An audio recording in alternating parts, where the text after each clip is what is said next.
আসসালামু আলাইকুম এভরিওয়ান, কেমন আছো সবাই? আজকে আমার ঈদের ছুটির প্রথম দিন। তো প্রথম দিন আমি আসলে কি কি করছি সেটাই তোমাদের সাথে শেয়ার করব, তবে পুরো জিনিসটা তোমাদের সাথে শেয়ার করতে পারবো না।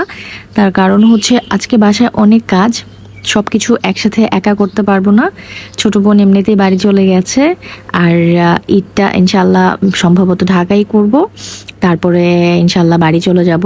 তো তোমরা দেখতে পাচ্ছ যে আমি আমার কাপড় চোপড়গুলা মিনিমাম 1 মাস ধরে ভালো করে গুছাইতে পারি না। আমার অফিস নিয়ে আমি এত ব্যস্ত হয়ে গেছি। সো সবাই অনেকে জিজ্ঞেস করতেছো যে আমি আসলে অনেক দিন ধরে ভিডিও দেই না কেন। তো আসলে আমি একটা জবে জয়েন করেছি, যার কারণে আমার দেখা যায় যে ওইভাবে আগের মতো ভিডিও আপলোড করা হয় না। আমি আসলে সময় করে উঠতে পারছি না রান্নার ভিডিওগুলো বা ব্লগগুলো করার।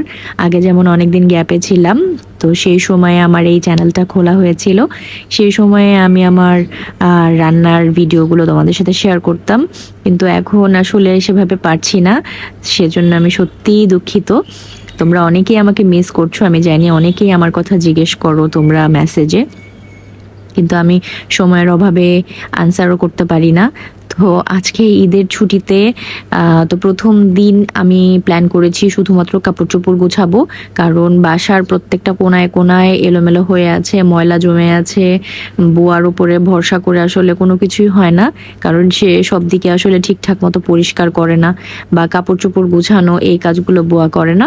সে শুধু ঘর ছেড়ে দিয়ে যায় অথবা কিছু কাপড় ধুয়ে দিয়ে যায়, সেগুলোও দেখা যায় যে বারান্দায় জমতে জমতে জমিয়ে রাখতে রাখতে স্তূপ হয়ে যায়।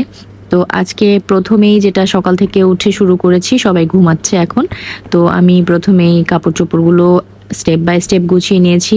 তো জায়গায় জায়গায় বিভিন্ন রকম কাপড় চোপড় জমে আছে, কিছু ধোয়া লাগবে, কিছু ভাঁজ করে উঠিয়ে রাখা লাগবে, আবার কিছু কাপড় বাদ দিব।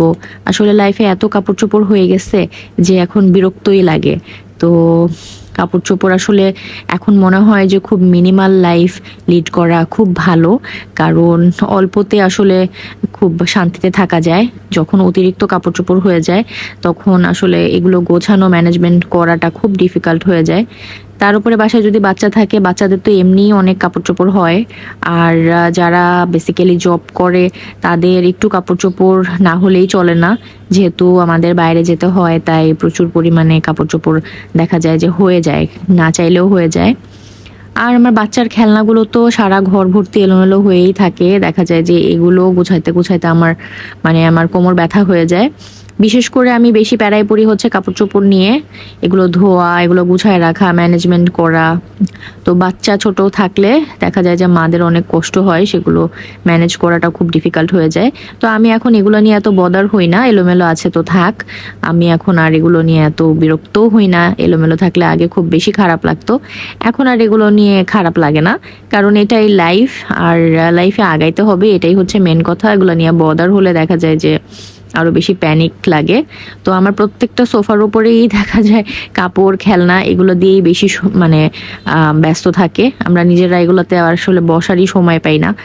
কখন বসবো, আমি চলে যাই অফিসে, আস্তে আস্তে সন্ধ্যা। বাচ্চার বাবাও দেখা যায় যে সারাদিন মোবাইল নিয়েই ব্যস্ত থাকে।